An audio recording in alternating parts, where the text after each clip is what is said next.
3 வயசு குழந்தைக்கு இன்னைக்கு பாதுகாப்பு இல்ல. இரும்புல ஜட்டி போட்டு போக சொல்றீங்களா? ஒரே கேள்வி.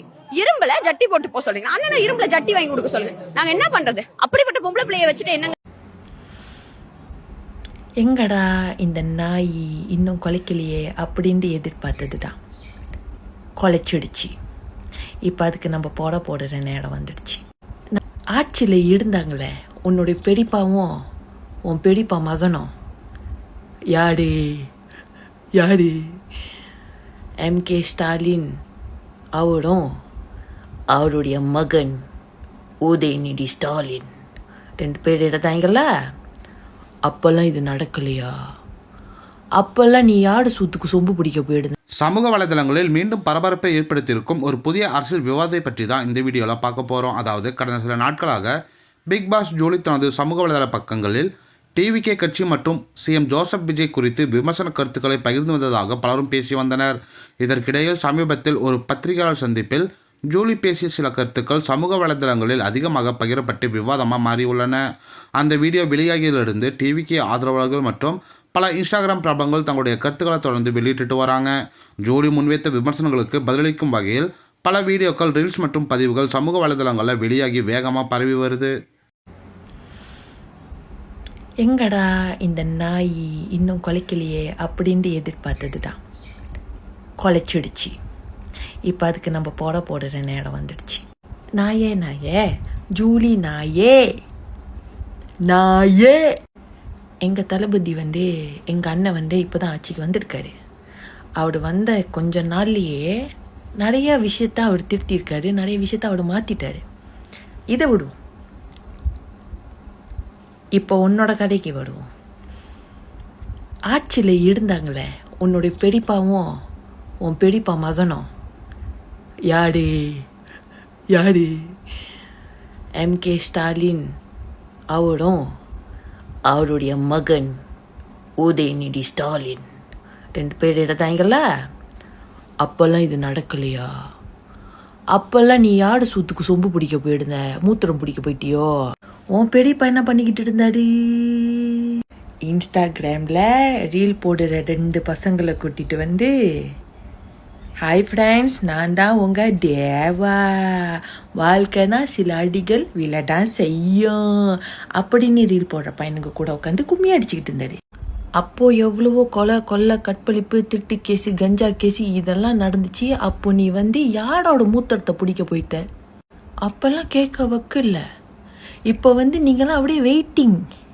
எப்படா என்ன நடக்கும், எப்படா எதையாவது பேசலாம். என்ன எங்கள் தளபதி பற்றி பேசலன்னா நீ இதை செத்து போயிடுவியே. தூக்குதோ இல்லை உணர்ச்சி தூக்குதா, பொங்குதா, வீடை எழுச்சி தூக்குதா, விளக்கமாடு பிஞ்சு போயிடும். இப்போ நீங்கள் எதிர்கட்சியாக எடுந்து என்னத்தை கிழிக்க போறீங்க? கிளிங்க, உனக்கான வேலை வெட்டியே இல்லை. ஏதாச்சும் ஒன்று நடக்கணும் இல்லை. நான் கேட்குறேன், இப்போ போற போட்டுக்கிட்டு இருந்தாங்களே ஒரு கட்சி, உனக்கு இத்தனை வருஷத்தில் இதை விட கொடூரமான விஷயம்லாம் நடந்துக்கிட்டு இருக்கும் போது நீங்கள் எல்லாம் எங்கே போயிட்டீங்க? யார் முதுக தேய்க்க போனீங்க? யார் மூத்திரத்தையும் பீயும் சொம்பு பிடிச்சி மங்கு பிடிக்க போயிட்டீங்க? அப்பெல்லாம் கொடுக்காத குரல் இப்போ தண்ணெளிர்ச்சியாக வந்துடுச்சியா? நீ படம் தான் பீ மாடி நடிக்கிறன்னு பார்த்தாக்கா நிஜ வாழ்க்கையிலேயே உன் வாழ்க்கை உண்மையாகவே பீ மாடி தான் எடுக்கும் போல இருக்கே. பேசிடணும் இல்லைன்னா நீ செத்துடுவ. ஹாய் ஃப்ரெண்ட்ஸ், என்னடி வாய்ஸ் இது? ஓ மிமிக்ரியோ, கலாய்ச்சிட்டுன்ற நினைப்போ. வீடியோ போடுறதுக்கு முன்னாடி 10 வாட்டி பார்க்க கூடாதா ஜூலி? இப்படி அசிங்கப்பட்டுட்டியே. உங்களை வச்சு செஞ்சுன்னுக்குறாங்க, உனக்கு தெரியுமா தெரியாதா? நீ ஏன் அந்த ஆளுக்கு முட்டு கொடுக்குற? ஏய், நான் ஜென்சி மீட்டிங்ல உன்னை பார்த்தேன். நீ அவர் கூட ஒருசி நின்ற நான் பார்த்தேன். இப்பத்துக்கு 3 சொல்லிக்கிற, 30 ஆகிடாத ஜூலி, சரியா? உனக்கு செருப்புக்கோ பூமாலிக்கோ வித்தியாசம் தெரியல. அது 2 கோக்க கூடாது. எது இருந்தாலும் வீடியோ பார்த்துட்டு கலாய்க்கிற மாதிரி வீடியோ போடணும். என்னடி வாய்ஸ் இது? செத்து போன பொண்ணுக்கு இது கூட அழகா இருக்கடி வாய்ஸ். மூஞ்ச பாரு ஜூலி கொருங்கு.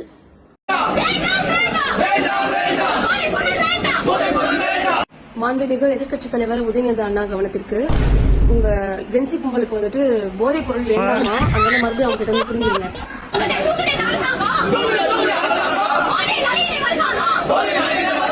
போன ஆட்சில எங்கடி போன, கோமால இருந்து வந்துட்டியாடி, வாயில என்னடி வச்சிருந்தா அப்பெல்லாம்.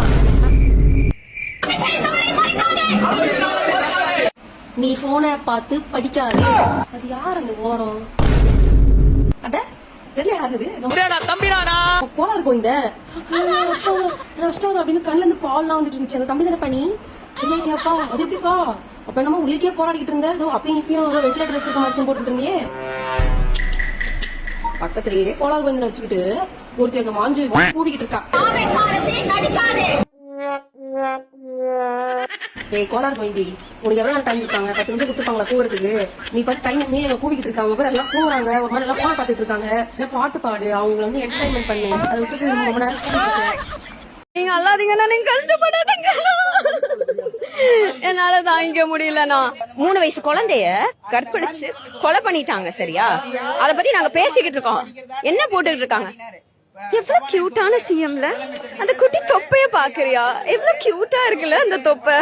ஓ மை காட், இது மாதிரி ஒரு சிஎம் நான் பார்த்ததே இல்ல. ஐயா இப்படி இருந்தா அப்படி இல்லனா அண்ணா தயவு செஞ்சுனா.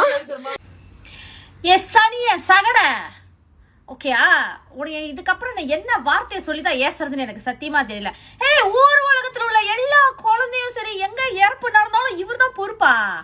அல்ல நான் கேக்குறேன், இதுக்கு முன்னாடி இந்த மாதிரி நடந்ததே இல்லையோ? இதுக்கப்புறம் நினைக்கிறேன் யாராச்சும் செத்துட்டாலே நீ வந்து இப்படிதான் பேசுவேன்னு நினைக்கிறேன். அப்புறம் என்னமோ சீனை போட்டுக்கிட்டு இருக்க. நீங்க கியூட்னு சொன்னாலும் சொல்லாட்டி கியூட் தானே. அவருக்கு தொப்பா இருந்தா ஓ வாயி ஒண்ணு கோணையா இருக்கு, அத போய் சரி பண்ணு. அப்புறம் அவருக்கு தொப்பா இருக்கா தொப்பா இல்லையா அதெல்லாம் வந்து பின்னால பாத்துக்கலாம். நீ இப்ப பேசுறியா இல்ல நீ வந்து என்ன கலாய்க்கிறீங்களோ? மேடமே கலாய்க்கிறீங்களா? என்ன பெரிய கலாய் போல இருக்கு. ஏதோ ஒரு பிள்ளை செத்து போனுச்சு, ஆள் தான் அனுதாபம் வந்து தெரிவிச்சுக்கிட்டு தான் இருக்காங்க எல்லாம். ஆனா நீ என்ன தெரியுமா செய்யற? எல்லாரையும் என்ன தெரியுமா டைவர்ட் பண்ற? சிஎம் தான் காரணம்னு சொல்லி பழிய தூக்கி போடுற. உனக்கு பழிய தூக்கி போடுற வேலை மட்டும்தான் நான் எல்லா இடத்துலயும். இதுக்கு எல்லாத்துக்கும் உனக்கு பெரிய ஆப்பு உனக்கு வெயிட் பண்ணிக்கிட்டு இருக்கு. நீ வெயிட் பண்ணி ஜூலி. உன் வாய் தவளை வாய்னால கிடும். நீ உன் வாய்னாலே நீ அழிஞ்சி போற. வெரி சூன் நெருங்கிருச்சு உனக்கு, நெருங்கிருச்சு. நீ வெயிட் பண்ணு.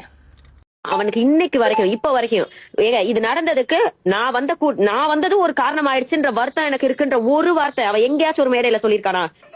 நீ திமுக மேல் பழி போடுற, உன் அரசியலுக்காக யூஸ் பண்ற, இதெல்லாம் ஒரு சைடு வச்சாலும் எப்படினாலும் என்னைய பார்க்க வந்த ஜூலி திருட்டு நாயே, கிட்னி திருடி விக்கிற பொறம்போக்கு நீ, காசுக்கு வழி இல்லாம ஒரு கிழமை கிட்ட போய் விபச்சாரம் பண்ற நாய் நீ.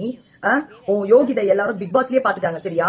உன்னை எங்கேயோ பீச்ல கூவிட்டு இருந்த பாரு ஜல்லிக்கட்டுல. அப்ப எவனுக்கும் மேலோட பாக்கும்போது உன் கேரக்டர் என்ன நீ என்னன்னு தெரியாது. அதனால சிங்கப்பெண்ணு போட்டு உன்னை ஏத்தி விட்டுட்டானுங்க. ஆனா பிக் பாஸ்ல வந்து உன்னை நாரடிச்சு உன் கேரக்டர் என்ன, நீ எப்படி எல்லாம் பச்சோந்தி மாதிரி மாறுற.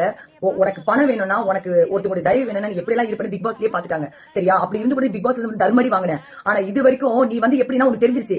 நம்ம அப்பதான் வந்து மாட்டிக்கிட்டோம், மக்கள் கிட்ட அடிச்சுட்டாங்க பிக் பாஸ்ல. இப்ப உஷாரா 4 செவத்துக்குள்ள இருக்குது, 4 செவத்துக்குள்ள வீடியோ போடுறது, அப்புறம் வந்து பாதுகாப்போட வருது. பாதுகாப்பு நீ தனியா ஒத்தால வெளியில வந்து பாரு பாக்கலாம். உனக்கு எவ்வளவு தைரியம்னா எங்க விஜயானாவை வந்து நீ வந்து வாடா போடா இது 41 உயிர் போச்சுன்னா அது என்ன பிளான் என்ன ஏது எல்லா டேஷும் கண்டுபிடிச்சாச்சு. அது கோர்ட் பாத்துக்கோ, சரியா? நீ ஒண்ணு பெரிய ஜட்ஜி கிடையாது. நீ பேசுறது ஃபர்ஸ்ட் ஆஃப் ஆல் நீ வந்து ஒரு சிஎம், தமிழ்நாட்டின் சிஎம், நீ எப்படி வாடா போடான்னு பேசலாம்? உன்னை எப்படி அரெஸ்ட் பண்ணாம வச்சிருக்காங்க? ஒண்ணு நீ இதுக்கு மேல வீடியோ ஏதாவது நீ போட்டியானா இதுக்கு மேல நான் சும்மா இருக்க மாட்டேன். மவளை என் 5 போனாங்க போனாலும் போதுன்னு சொல்லி உன்னை தூக்கி உள்ள உட்கார வச்சிருவேன். நானே உங்களை ஆக்ஷன் எடுப்பேன். இன்னொரு வாட்டி அண்ணனை வாடா போடான்னு பேசுறது, நக்கல் பேசுறது, ஒழுங்கு காட்டுறது, இதெல்லாம் வச்சுக்கோ. உன் மேல நானே கேஸ் போட்டு நானே உள்ள தள்ளுவேன். ரொம்ப ஓவரா ஆடிக்கிட்டு இருக்கேன் நீ ராஸ்கல்.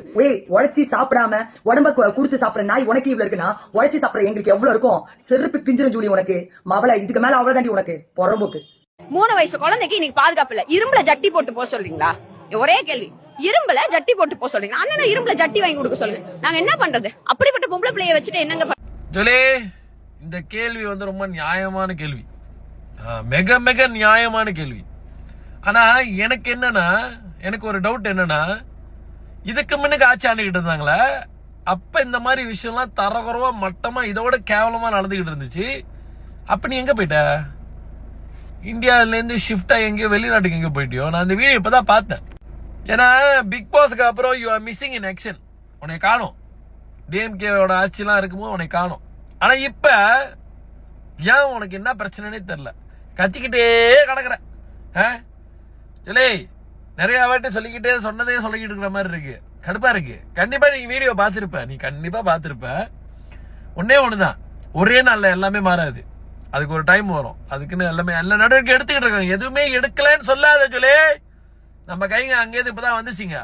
நிறைய மாற்றங்கள் இருக்கு, லஞ்ச விஷயத்துல நிறைய மாற்றங்கள் இருக்கு அப்படின்னு நிறைய விஷயம் சொல்லியிருக்காங்க. ஆனா ஒரு ஆளுக்கு மட்டும்தான் மாற்றமே இல்லை போல. என்ன பண்றதுனே தெரியல. உன்னைய வாய் சும்மாவே இருக்க மாட்டேது. பரவாயில்ல, அப்பப்போ கண்டென்ட்க்கு நீ மாற்ற, ஓகே தான். உன்னைய வச்சு டைம் பாஸ் பண்றதுக்கு நல்லா தான் இருக்கு. ஆனா உன்னையெல்லாம் எதிரி கேட்டகரிலாம் சேர்த்துக்க முடியாது, ஒரு காமெடி பீஸ் கேட்டகரிலாம் சேர்த்துக்க முடியும். ஓகே, நீயே உன்னைய நான் வந்து உங்களுக்கு டஃப் கொடுக்குறேன்னு நினைச்சுக்காத. உன்னைய வச்சு கலாச்சிக்கிட்டு இருக்க எல்லாரும். திருப்பி நாளைக்கு நாளைக்கு ஏதாச்சும் புதுசா ஒரு கண்டென்ட்டோட வா, அப்பதான் நல்லா இருக்கும் என்டர்டெயின் பண்றதுக்கு.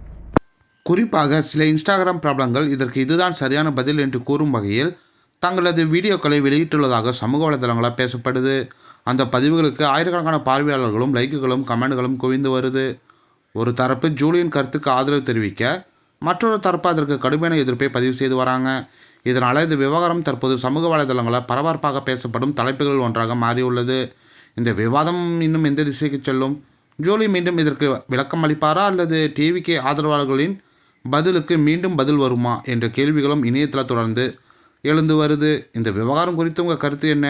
ஜூலி கூறிய கருத்துக்கள் சரியா, அல்லது அதற்கு பதிலளித்த டிவிகே ஆதரவாளரின் கருத்து சரியா? உங்களுடைய கருத்துக்களை மறக்காமல் கமெண்ட் செக்ஷனில் சொல்லுங்கள். மேலும் இந்த மாதிரியான ட்ரெண்டிங் அப்டேட்ஸுக்கு நம்ம என்டர்டெயின்மெண்ட் கிங் தமிழ் சேனலை சப்ஸ்கிரைப் பண்ணிக்கோங்க.